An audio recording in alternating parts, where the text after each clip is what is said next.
ഇത് കണ്ടോ, വെള്ള വാളമീനാണ് ഇത്. പിന്നെ കുളത്തി വളർത്തുന്നത്, നമ്മുടെ വീട്ടാവശ്യത്തിന് വേണ്ടിയിട്ട് വളർത്തുന്ന ഒരു മീനാണ് ഇത്.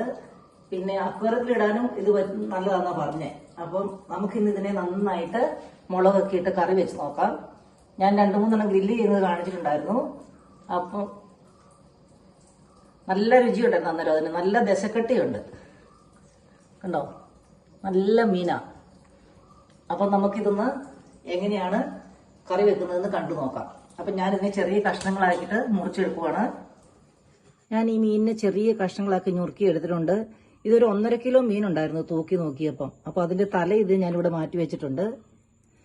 നല്ല വൃത്തിയുള്ള മീനാണ്, നല്ല ദശയും ഉണ്ട് ഇതിന്. അപ്പം ഇത് അച്ചാറിടാൻ വരെ നല്ലതായിരിക്കും എന്ന് എനിക്ക് തോന്നുന്നേ. അപ്പം ഇതിന്റെ മീൻ മേടിച്ച് കുറച്ച് അച്ചാറിട്ട് നോക്കണം. അപ്പം ഞാനിങ്ങനെ മീൻ അച്ചാറിടുന്നത് കണ്ടിട്ട് എൻ്റെ ഒരു ഫ്രണ്ട് വിളിച്ച് എനിക്ക് തന്നതാണ് ഈ മീന്. 300 രൂപ കിലോയ്ക്ക് അവർ കൊടുക്കുന്നത്. പക്ഷേ നല്ല രുചിയും നല്ല ദശയും ഉണ്ട് കേട്ടോ.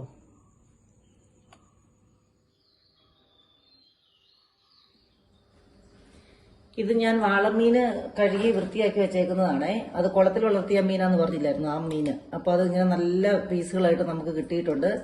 അതിലേക്ക് ഞാൻ കുറച്ച് മഞ്ഞൾപ്പൊടിയും ഉപ്പും ഇട്ട് കൊടുത്തു.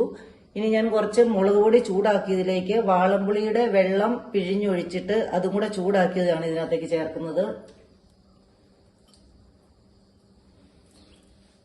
പിന്നെ കുറച്ച് ഇഞ്ചിയും വെളുത്തുള്ളിയും കൂടെ ചതച്ചത് ഇട്ട് കൊടുക്കുന്നുണ്ട്.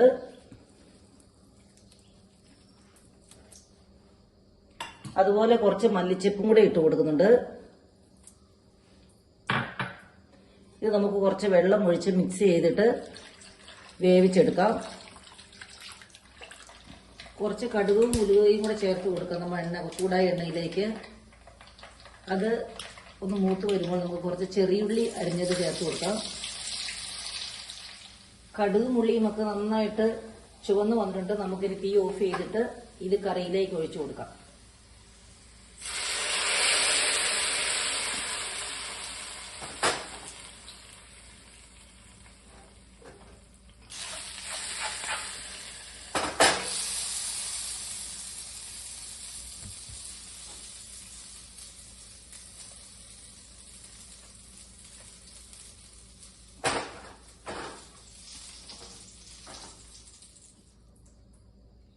വാളമീൻ കറി ഇവിടെ റെഡി ആയിട്ടുണ്ട്. അപ്പൊ നല്ല രുചിയുണ്ട് ഈ മീൻകറി കൂട്ടാൻ വേണ്ടിയിട്ട്.